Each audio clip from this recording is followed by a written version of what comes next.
தென்சென்னை அதிமுக வேட்பாளர் ஜெயவர்தனை ஆதரித்து எம்ஜிஆர் நகர் மார்க்கெட்டில் நடைபெற்ற தேர்தல் பிரச்சார பொதுக்கூட்டத்தில் அதிமுக பொதுச் செயலாளர் எடப்பாடி பழனிசாமி கலந்து கொண்டார். அப்போது பேசிய அவர், முதலமைச்சர் ஸ்டாலின் மட்டுமின்றி உதயநிதி, சபரீசன், துர்கா ஸ்டாலின் ஆகிய 4 பேர் தமிழ்நாட்டை ஆட்சி செய்வதாக கூறினார்.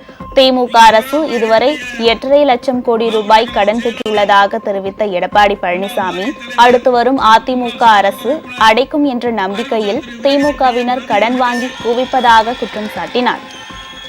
இந்த ஆட்சிக்கு வந்த பிறகு 3 லட்சம் கோடி கடன் வாங்கியிருக்கிறார். 3 லட்சம் கோடி கடன், 5,15,000 கோடி நம்ம கடல் விட்டுருந்தோம். இப்ப 3,50,000 கோடி கடன் வாங்கி இன்னைக்கு 8,65,000 கோடி இன்னைக்கு நிக்குது. இதெல்லாம் நீங்க தான் கட்டணும். எல்லாம் நீங்க விட்டுட்டு எல்லாம் தலைமையில தான் வந்து முடியும். ஏன்னா எல்லாத்துக்கும் வரி போட்டு தான் திருப்பி கட்ட முடியும். வாங்கின கடனை திருப்பி செலுத்தணும்ல, வட்டியோட திருப்பி செலுத்தணும்ல. இதெல்லாம் எப்படி செலுத்த முடியும்? கடன் வாங்கிட்டே இருக்காரு. ஏன்னா அடுத்த ஆட்சி வர முடியாதுன்னு அவருக்கு தெரியும்.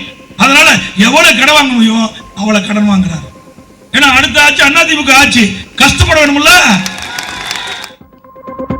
உங்கள் ராஜ் நியூஸ் தொலைக்காட்சியில் திங்கள் முதல் வெள்ளி வரை தினந்தோறும் பிற்பகல் 2 மணிக்கு உங்கள் பகுதியில் உள்ள குறைகளை நேரலையில் தெரிவிக்கும் புகார் பெட்டி நிகழ்ச்சி.